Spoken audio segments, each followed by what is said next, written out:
इंसानों ने खुद की जिंदगी कर ली तबाह।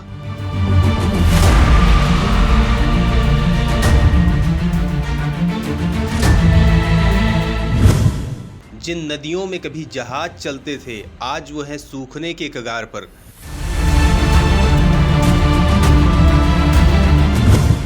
जमीन के अंदर से निकाला जा रहा पानी बर्बादी की बन सकता है वजह।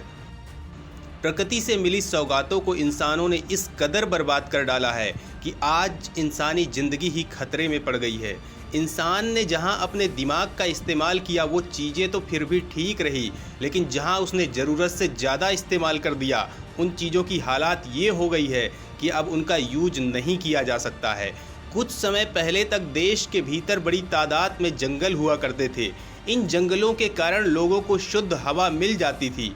आज वो जंगल नहीं बचे हैं, जिसके कारण प्रकृति अनकंट्रोल्ड हो गई है। न टाइम पे बरसात होती है, न टाइम पे गर्मी होती है। अब सवाल ये उठता है कि आखिर इतने घने जंगल कहाँ गायब हो गए? कौन इन जंगलों को ख़त्म कर रहा है? आज जंगल में रहने वाले तमाम पशु इस धरती से गायब क्यों हो गए हैं?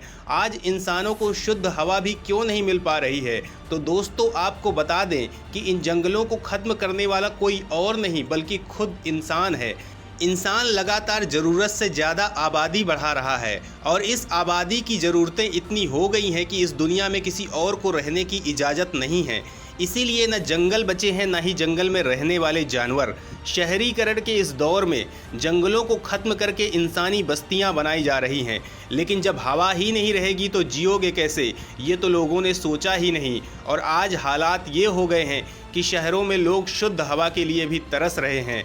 बात केवल हवा तक भी नहीं है, इंसानों ने ज़मीन, पानी सब बर्बाद करके रख दिया है। प्लास्टिक के कचरे और फर्टिलाइजर्स के कारण सोना उगलने वाली धरती अब जहर उगल रही है। ज़मीन के अंदर से इतना ज़्यादा पानी निकाला जा चुका है कि अब भूस्खलन की नौबत आ गई है।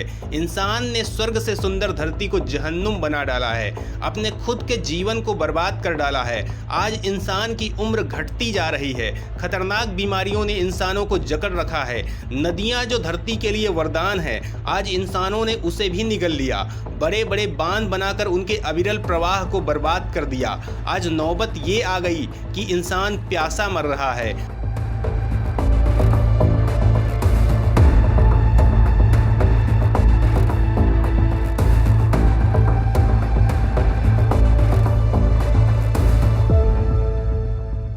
सवाल ये उठता है कि मीठे पानी के सबसे बड़े स्रोत नदियों का पानी कैसे खत्म हुआ? इस पानी में इतना जहर किसने मिलाया कि इनका पानी पीने लायक नहीं रह गया है? क्या कारण है कि देश की राजधानी में बूंद बूंद पानी के लिए तरस रहे हैं लोग? दोस्तों, इस वीडियो में हम आपको दिल्ली के लोगों के सामने खड़ी इस भयानक समस्या के बारे में बताने वाले हैं, जिसे जानने के लिए वीडियो को अंत तक देखिए। मैं वादा करता हूं कि सच जानकर आप भी बेचैन हो जाएंगे। करोड़ों लोगों की प्यास बुझाने वाली यमुना है सूखने की कगार पर। देश की राजधानी के लोग बूंद बूंद पानी के लिए तरसने को मजबूर। देश की राजधानी के जमीन के अंदर धंसने का है खतरा। दोस्तों, यमुना भारत की एक प्रमुख नदी है जो युगों युगों से भारत की प्यास बुझा रही है। ये नदी कई राज्यों की प्यास बुझाती रही है, लेकिन एक परेशान करने वाली खबर ये है कि इसका जल स्तर लगातार घटता जा रहा है और यही दशा रही तो अगले कुछ सालों में ये नदी भी सरस्वती नदी की तरह गायब हो जाएगी। सवाल ये उठता है कि इस नदी का जल स्तर कम क्यों हो रहा है? द्वापर से कलयुग तक की कहानी बताने वाली इस नदी की ये दशा कैसे हो गई? तो आपको बता दूं कि रिपोर्ट के मुताबिक यमुना नदी पल्ला गांव से प्रवेश करते हुए दिल्ली में 48 किलोमीटर का रास्ता तय करती है। इतना बड़ा स्ट्रेच होते हुए भी यमुना लगभग सूख चुकी है। इसके 3 प्रमुख कारण हैं। दिल्ली में प्रदूषण का खतरनाक स्तर, बारिश की कमी और उसके नतीजे में तेज तापमान, लू चलना। सोचिए, यमुना भारत की वो ऐतिहासिक नदी है जिसमें कभी नंद नंदन बाल गोपालों के साथ खेला करते थे। यमुना का महत्व केवल प्यास बुझाने तक ही सीमित नहीं है, बल्कि इसका महत्व आध्यात्मिक भी है। लेकिन लगता है कि ये ऐतिहासिक नदी कहीं इतिहास ही बनकर ना रह जाए। नदियाँ मीठे जल का सबसे बड़ा स्रोत होती हैं और भारत को जैसे नदियों का वरदान मिला है। हर राज्य में कलकल ध्वनि का मोहक गीत सुनाने वाली नदियों का जाल है। लेकिन आज इंसान की करतूतों ने प्रकृति के खजाने को चौपट करके रख दिया है। सवाल ये उठता है कि नदी के कौन कौन से इलाके में यमुना का स्तर घटा और आखिर यमुना का स्तर कितना घट गया था कि प्रशासन सन्नाटे में आ गया था। आपको बता दें कि यमुना नदी का जलस्तर मई माह में घटकर 668 फीट से भी कम हो गया था, जिसके बाद जल बोर्ड ने हरियाणा के सिंचाई विभाग को पत्र लिखकर यमुना में अतिरिक्त पानी छोड़ने के लिए कहा था। इसके जवाब में सिंचाई विभाग ने कहा था कि दिल्ली के हिस्से का पर्याप्त पानी दिया जा रहा है। हालांकि इसके बाद वजीराबाद में यमुना के जलस्तर में थोड़ा सुधार हुआ। इस वजह से जल स्तर बढ़कर 669 फीट तक पहुंच गया था। जलस्तर कम होने के कारण पेयजल संकट का असर Kamla Nagar, Civil Lines, Greater Kailash, Model Town, Karol Bagh, Punjabi Bagh, Moolchand, Tughlakabad, Sangam Vihar, Burari, Kalkaji, Patel Nagar, Jahangirpuri, Gulabi Bagh, Delhi cantt के कुछ हिस्से और नई दिल्ली नगर परिषद के अंतर्गत आने वाले क्षेत्र में होगा। जल बोर्ड का कहना है कि हरियाणा से यमुना में कम पानी छोड़े जाने के कारण जलस्तर कम हुआ है।